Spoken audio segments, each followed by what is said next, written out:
नमस्कार, बहुत स्वागत है आपका। हर खबर देख रहे हैं आप और मैं हूं आपके साथ शाहनवाज मिर्जा। लखनऊ से इस वक्त एक बड़ी खबर आ रही है। आपको बताएं, समाजवादी पार्टी की एमएलसी उम्मीदवार कीर्ति कौल पर पर्चा रद्द होने की यह खबर है। उम्र के आधार पर उनका पर्चा रद्द किया है और कीर्ति कौल ने पर्चा यानी कि नामांकन जो है वो पहले भरा था। भारतीय जनता पार्टी के दोनों उम्मीदवारों की निर्विरोध जीत जो है अब वो तय मानी जा रही है। ये बड़ी खबर आपको लखनऊ से इस वक्त की बता रहे हैं।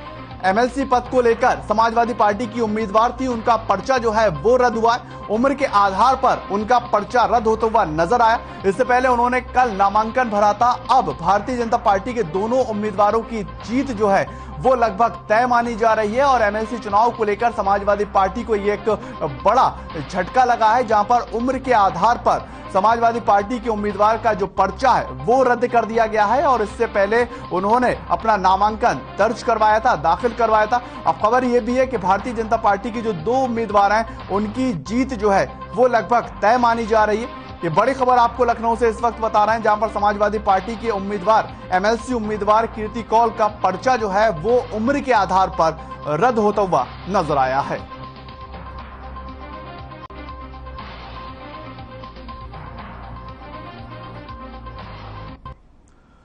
बुलंदशहर चकबंदी में काम पर रखे गए वेदपाल को गांव की चकबंदी पूरी करने के बाद मजदूरी का भुगतान अभी तक नहीं किया है और वेदपाल का यह भी कहना है कि उस 12,000 रुपए के प्रति माह के वेतन पर काम पर रखा गया था, लेकिन काम पूरा होने के बावजूद भी उसकी मजदूरी अभी तक नहीं दी गई है। वेदपाल का यह भी कहना है कि वो शिकारपुर तहसील में भी अपनी फरियाद सुना चुका है, लेकिन इसके बावजूद भी उसका भुगतान होता हुआ नजर नहीं आ रहा है।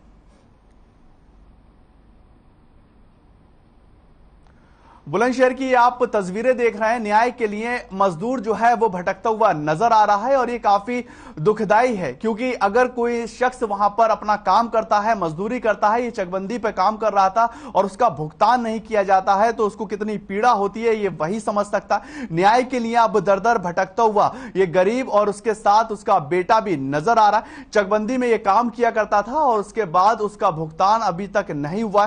तहसील के भी लगातार चक्कर काट चुका है और तहसील में भी गुहार लगाता हुआ नजर आया, उसके बावजूद भी अब तक उसका भुगतान नहीं हुआ है। और खबर यह भी है कि 12,000 रुपए प्रति माह पर इसको रखा गया था, लेकिन अभी तक इसका भुगतान जो होना चाहिए था वो नहीं हो पाया है।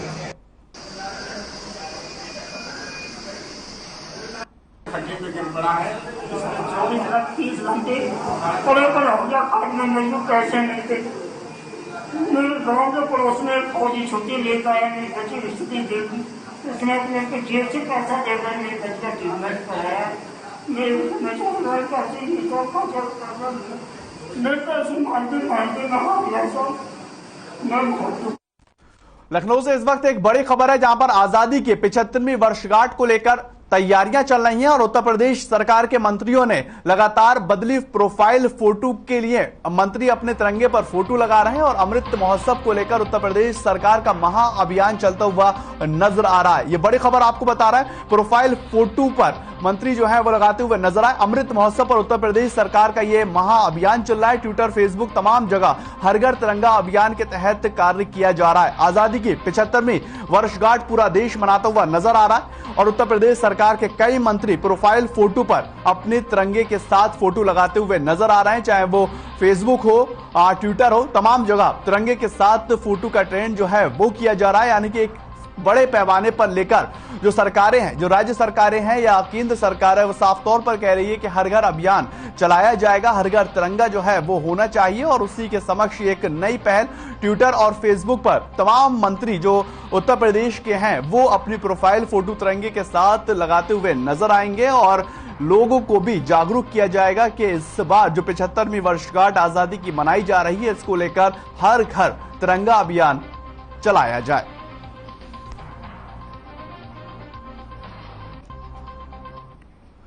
तो उधर आगरा के नगला चंदन गांव के पास उस वक्त अफरा तफरी मच गई जब आगरा जैसल मार्ग पर सड़क हादसा हुआ है और ड्यूटी पर जा रहे होमगार्ड को इको गाड़ी ने टक्कर मार दी थी और इससे होमगार्ड की मौके पर ही मौत हो गई थी। गुस्साए परिजनों का रो रो कर बुरा हाल हो चुका है और घटना का स्थानीय लोगों में काफी ज्यादा आक्रोश है और न्याय की मांग की जा रही है।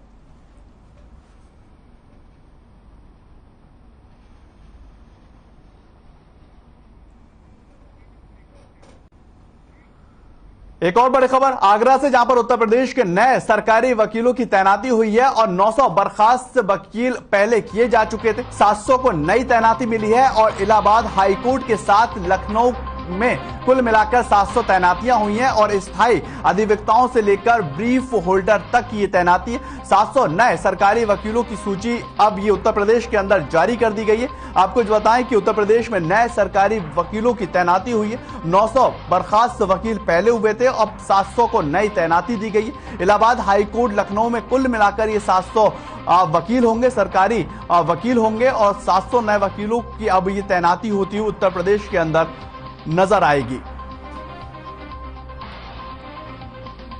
इलाहाबाद हाईकोर्ट लखनऊ को कुल मिलाकर ये 700 तैनातियां हैं। स्थायी अधिवक्ता से लेकर ब्रीफ होल्डर तक की ये तैनाती की गई है और 700 सरकारी वकीलों की यहां तैनाती होगी। आपको यह भी जानकारी दी कि इससे पहले 900 वकील जो हैं वो बर्खास्त किए गए थे। उत्तर प्रदेश की ही खबर है, जहां पर अब 700 वकीलों की तैनाती हुई। इलाहाबाद हाईकोर्ट में भी, लखनऊ हाईकोर्ट में भी और अलग अलग जगह पे भी तैनाती होती नजर आएंगी। जहां पर अधिवक्ताओं की, सरकारी अधिवक्ताओं की जरूरत है, वहां पर इन तमाम तैनातियों को आप आने वाले दिनों में देखते नजर आएंगे।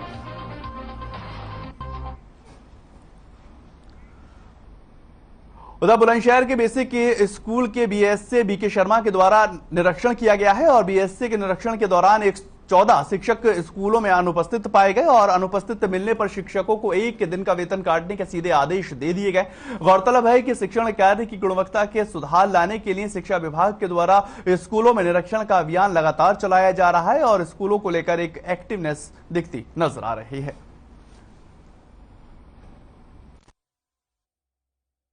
जो शिक्षक अनुपस्थित मिले थे उनका 1 दिन का वेतन काटा गया है और उसके पीछे आशय वेतन काटने का यही है कि वो अनुपस्थित न रहें, समय से विद्यालय पहुंचें और अपना शिक्षण कार्य अच्छे से करें। जो शिक्षक अनुपस्थित मिले थे उनका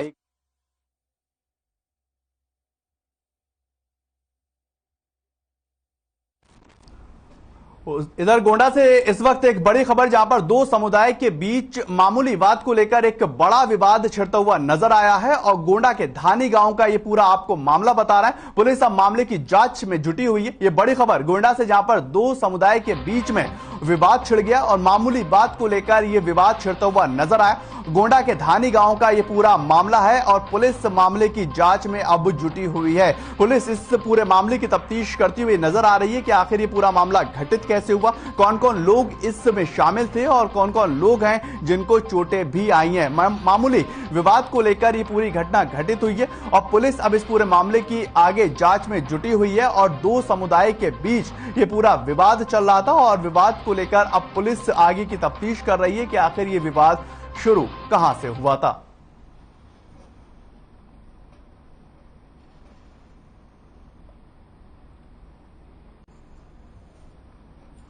दो समुदाय के बीच में गोंडा में विवाद हुआ और उसके बाद पुलिस जो है अब वो आगे की तफ्तीश कर रही है। पुलिस ये जानने की कोशिश कर रही है कि आखिर इस विवाद के पीछे कौन कौन लोग थे और उन तमाम लोगों को लेकर अब पुलिस एक सक्रियता दिखा रही है और उनकी गिरफ्तारियों को लेकर आगे काम किया जा रहा है। आपको बताएं, महज मामूली विवाद को लेकर ये एक बड़ा तूल देने की साजिश की गई और ये आपको जो लिस्ट दिखाई दे रही है, इन तमाम लोगों की लिस्ट है जो उसमें शामिल थे और पुलिस ने लिस्ट बना ली है। आगे तफ्तीश पुलिस करती हुई भी नजर आएगी। लेकिन आपको गोंडा की ये बड़ी खबर बता रहे हैं, 2 समुदाय के लोग आपस में भिड़े और महज मामूली विवाद को लेकर एक बड़ा बवंडर बनाने की कोशिश की गई।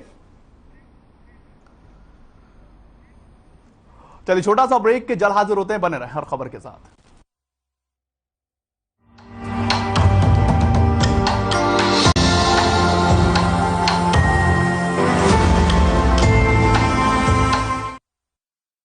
पंजाब है जसप्रीत का ठिकाना, मुंबई है आदर्श का आशियाना, केरल का गोविंद निवासी, कोलकाता में जन्म है काशी।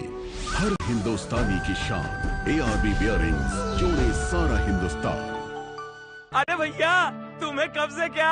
लोग ऐसी गंभीर समस्या को हंसी मजाक में उड़ाते। खास जड़ी बूटियों से बना पेट सफा आयुर्वेदिक चूर्ण आज ही ले आए। पेट सफा पहली रात से ही असर दिखाता है और इसकी आदत भी नहीं पड़ती। पेट सफा, हर रोग दफा। पंजाब है जसप्रीत का ठिकाना, मुंबई है आदर्श का आशियाना, केरल का गोविंद निवासी, कोलकाता में जन्म है काशी। हर हिंदुस्तानी की शान ARB bearings Mom. Hey, look, I can download a song really fast. I can make dosas faster. Must be joking. Bus, 3 easy steps. Mix with water, spread batter, fry. गाना डाउनलोड हुआ? नहीं, पर तब तक मैं इडली बना रही हूँ। हमने बनाया किड्स से। अगर आप पत्रकारिता के क्षेत्र में करियर बनाना चाहते हैं तो हम सिखाएंगे आपको इलेक्ट्रॉनिक मीडिया के हर गुण। जल्दी करें, साधना एकेडमी फॉर मीडिया स्टडीज में एडमिशन शुरू हो चुके हैं। सिर्फ कुछ ही सीटें बची हैं, तो देर बिल्कुल न कीजिए। हमारा कॉन्टैक्ट नंबर है 9999131700, 9999131800, या फिर आप हमारी वेबसाइट www.sadhnamedia.com पर विजिट कर।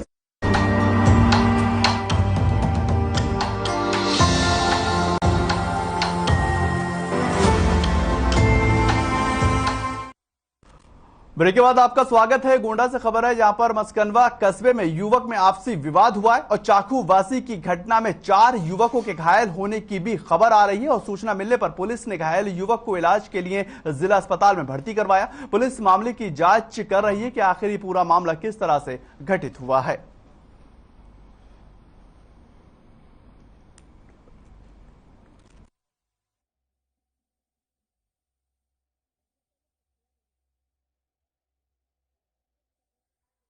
खबर देख रहे हैं, जहां पर ये तस्वीरें साफ तौर पर बयां कर रही हैं किस तरह से ये मारपीट का जो मामला है वो निकलकर सामने आया। अब पुलिस इसकी तफ्तीश करती हुई नजर आ रही कि किस तरह से ये पूरी घटना जो है वो घटित हुई थी और आगे की जानकारी पुलिस जुटाने में लगी हुई है।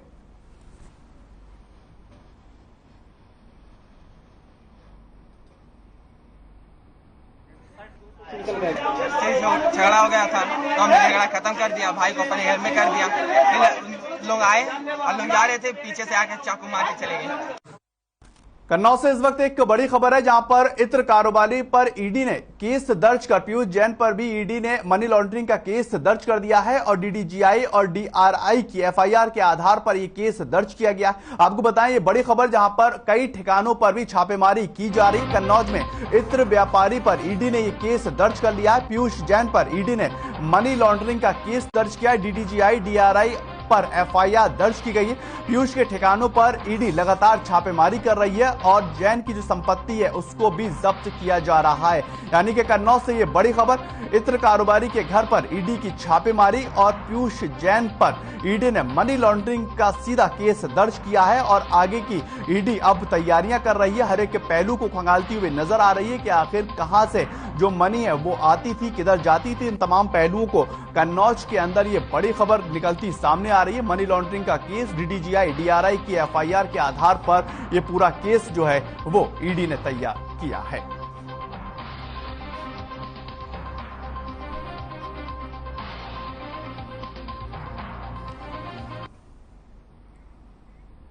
उधर कन्नौज में बैंक की तकनीकी खामी की वजह से एक भट्टा मजदूर बिहारी लाल अरबपति बन गया है और अचानक से अकाउंट में 31 अरब रुपए आने से मजदूर को भी समझ में नहीं आया और वो अपने अकाउंट से पैसे निकालने के लिए गांव के मिनी ब्रांच में पहुंचा, लेकिन तब तक उसके अकाउंट से पैसे गायब हो चुके थे। और इस पूरे मामले में बैंक अधिकारियों का कहना है कि किसी तकनीकी खराबी के चलते बिहारी लाल के अकाउंट में ये राशि ट्रांसफर हो गई थी। एक कन्नौज की आप तस्वीरें देख रहे हैं, जहां पर अकाउंट के अंदर 31 अरब आने से कन्नौज का जो शख्स था वो पैसा निकालने के लिए पहुंचा, लेकिन खबर अब ये निकलकर सामने आई है कि तकनीकी खराबी की वजह से बैंक के मैनेजर ने बताया कि ये पैसे ट्रांसफर हो गए थे और मजदूर वर्ग का ये शख्स है और इसको खुद यकीन नहीं हुआ कि आखिर 31 अरब रुपए मेरे खाते में कैसे आए, लेकिन तकनीकी खराबी के चलते इसके अकाउंट में ये पैसे ट्रांसफर हो गए थे। अब मजदूर जब वहां पर निकालने के लिए पहुंचा तब वो पैसे उसके अकाउंट में नहीं थे और जब बैंक मैनेजर से पूछा गया तो उन्होंने कहा कि किसी तकनीकी समस्या की वजह से आपके अकाउंट में इतनी बड़ी रकम जो है वो ट्रांसफर हो गई थी।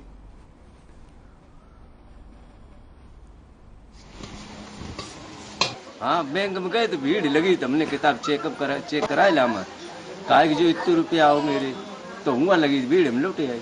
जे ये गाँव में है 71 रुपया, तो हम ऐसे संजय को लगाए थे ने पिए थे, तो हमने चलो देखे हम खाता चेक कर ले, देखो आए हुए जी मेरा खेती वाले, तो हमें सब काने निकाल लिए रुपये।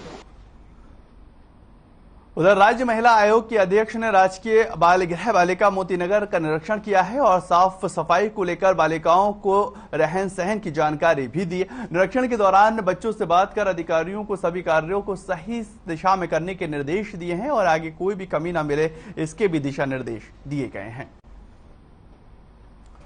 लखनऊ की आप तस्वीरें देख रहे हैं जहां पर अधिकारियों को भी दिशा निर्देश दिए गए हैं और कोई भी कमी जो है वो नहीं होनी चाहिए। बच्चों से भी लगातार जानकारी ली है कि आखिर कौन कौन सी कमियां हैं और किन किन को दुरुस्त करना चाहिए। राजकीय बाल गृह बालिका का निरीक्षण जो है वो करते हुए नजर आए और साफ तौर पर आगे किस तरह से यहां पर काम करना होगा, आगे किस तरह से बच्चों को पढ़ाना होगा, इन तमाम बातों को लेकर आगे टीचरों को भी बताया गया है और बच्चों से भी जानकारी ली गई है कि आखिर किस तरह से आप आगे अपने भविष्य में बढ़ना चाहते हैं।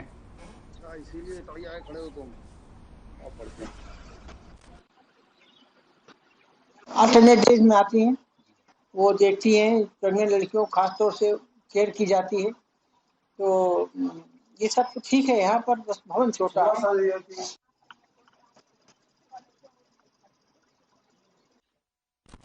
वहीं अमरोहा से एक बड़ी खबर यहां पर आ रही है जहां पर ट्रेन की चपेट में आने से एक युवक की जो है वो मौत की खबर निकलकर अमरोहा से सामने आई है। ट्रेन की चपेट में आ गया ये युवक और उसकी मौत हो चुकी है। ट्रेन से कटकर युवक की मौत और ट्रेन की पटरी पर बैठकर शराब पी रहा था। जल चढ़ाने शिव मंदिर पर आया हुआ था युवक और शराब का ये आदी मृतक युवक बताया जा रहा है। पुलिस ने पोस्टमार्टम के लिए शव आगे भेज दिया। ये बड़ी खबर आपको बता रहे हैं अमरोहा से जहां पर ट्रेन की चपेट में आने से यानी कि ट्रेन की पटरी पर बैठकर ये शराब पी रहा था और कटकर इसकी मौत हो चुकी है। और जल चढ़ाने शिव मंदिर युवक जो है वो आया हुआ था और शराब का ये आदी मृतक युवक बताया जा रहा है और पुलिस ने पोस्टमार्टम के लिए इसको अब आगे भेज दिया है।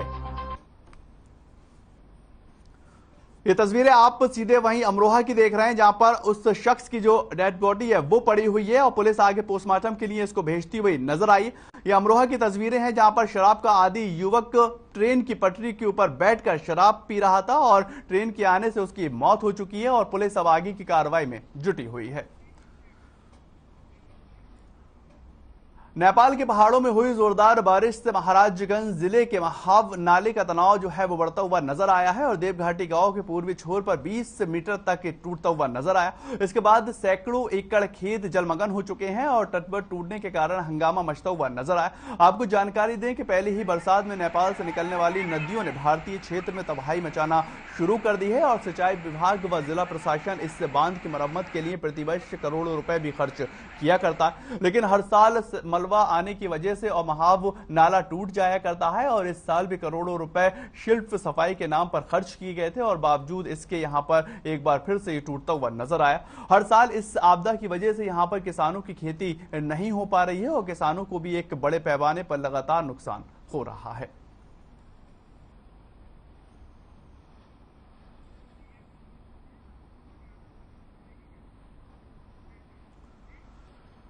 लखनऊ से एक बड़ी खबर आ रही है जहां पर उत्तर प्रदेश के मुख्यमंत्री योगी आदित्यनाथ से राम गोपाल जो है यादव मिलते हुए नजर आए। आपको बताएं ये बड़ी खबर जहां पर राम गोपाल यादव जो है वो सीएम योगी आदित्यनाथ से मिलते हुए नजर आए हैं। सपा नेता के सीएम से मुलाकात पे फिर सपा ने भी रिएक्ट करा है और नेता अखलाक अहमद ने सपा पर तंज कसा है। कब सपा का विलय बीजेपी में होगा पता नहीं, यानी कि एक बड़ा संकेत जो है वो फिर सपा देती हुई नजर आ रही है। सीएम योगी आदित्यनाथ से राम गोपाल यादव जो है वो मिलते हुए नजर आए हैं और फिर सपा का यहाँ पर तंज जो है वो देखने को मिला। नेता अखलाक अहमद ने सपा पर तंज कसा है। समाजवादी पार्टी का विलय जो है वो भारतीय जनता पार्टी में कब हो इसका किसी को भी अनुमान नहीं है, ऐसा सपा कहती नजर आ रही है। यह बड़ी खबर आपको उत्तर प्रदेश लखनऊ से बता रहे हैं जहां पर सीएम योगी आदित्यनाथ की मुलाकात समाजवादी पार्टी के वरिष्ठ नेता रामगोपाल यादव से हुई है और उसको लेकर सपा लगातार अब कटाक्ष और तंज करती हुई नजर आ रही। साफ तौर पर वो कह रही है कि भारतीय जनता पार्टी में विलय समाजवादी पार्टी का कब हो जाए इसकी कोई भी गारंटी नहीं है।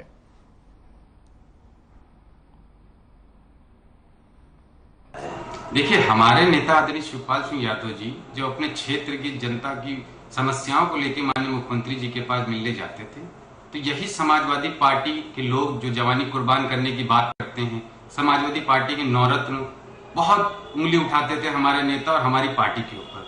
आज समाजवादी पार्टी के राष्ट्र प्रमुख महासचिव आदरणीय राम गोपाल यादव जी मुख्यमंत्री जी से मिलने गए हैं, तो मैं उन्हीं लोगों से पूछना चाहूंगा जो जवानी कुर्बान करने वाले लोग हैं, नवरत्न है समाजवादी पार्टी के, वो बताएं कि आखिर रामगोपाल यादव जी को समाजवादी पार्टी से बीजेपी पार्टी में कब ज्वाइन करा। उधर नेपाल में हो रही लगातार बारिश से नारायण नदी का जलस्तर बढ़ता हुआ नजर आया है और इससे बाढ़ का खतरा मंडराने की आशंका भी बनी हुई है। कुशीनगर के महादेव गांव में पहुंचकर डीएम और एसपी ने स्थिति का जायजा लिया है और बाढ़ के वजह से कितने लोगों को इससे प्रभावित होते हुए नजर आ रहे हैं उसका भी जायजा लिया। सड़कों की स्थिति की जानकारी इकट्ठी की है और अधिकारियों को सख्त और दिशा निर्देश भी दिए गए हैं।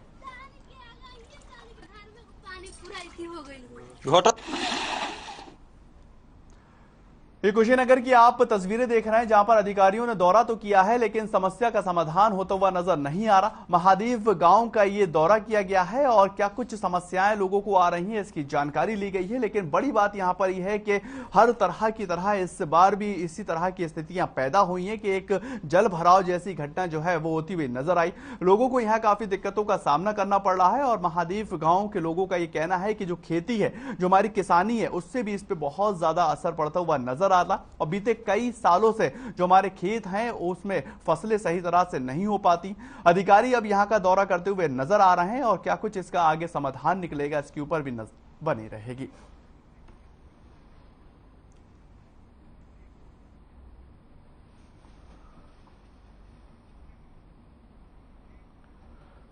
उधर कन्नौज से एक बड़ी खबर आ रही है जहां पर लगातार चोरों के हौसले जो है वो बुलंद होते हुए कन्नौज में नजर आ रहे हैं। कई लाखों की लूट की घटना को बार बार अंजाम देते हुए कन्नौज में चोर दिखाई दे रहे हैं। ये बड़ी खबर आपको बता रहे हैं। चोरों के हौसले लगातार बुलंद हो चुके हैं और बंद मकान को इस बार फिर से निशाना बनाया गया है और लाखों के जेवरात सहित नकदी को साफ कर दिया गया। मौसमपुर का ये पूरा मामला है, मौसमपुर मोहल्ला है, वहां का ये पूरा मामला जहां पर चोरी की घटना को अंजाम दिया गया है और बंद पड़े घर में तो चोरों ने वहां पर अपने हौसलों को दिखाया और बंद पड़े मकान में लाखों के जेवर और नकदी के ऊपर हाथ साफ कर वहां से फरार होते हुए नजर आए। मौसमपुर अल्लड़ मोहल्ले का ये पूरा मामला है जहां पर चोरी की तलाश में अब जो चोर हैं उनकी तलाश में अब पुलिस जो है वो जांच पड़ताल करती हुई नजर आ रही। ये बड़ी खबर आपको कन्नौज से बता रहे हैं जहां पर बंद पड़े मकान का निशाना चोरों ने बनाया है।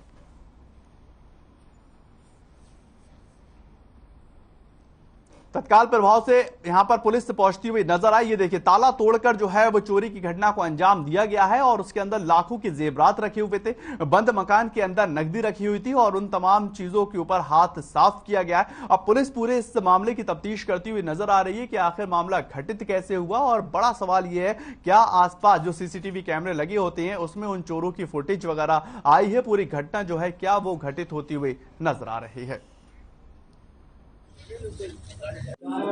चोरी क्या इसमें लगभग में 4-5 लाख रुपए का माल जेवर था और कुछ कोई तो 2-2.5 लाख रुपए नगद भी कैश भी रखा था और हम सुबह 6 बजे दुकान खोलने के लिए आए। दुकान खोली, दुकान खोलने के बाद गेट खोलने की कोशिश की तो हमको गेट के ताले सारे टूटे मिले। मैं भाग के ऊपर गया, ऊपर देखा तो सारा सामान उलट पड़ा हुआ। चलिए फिलहाल इस बुलेटिन में इतना ही। ताज़ा खबरों के लिए आप लगातार बने रहें हर खबर के साथ।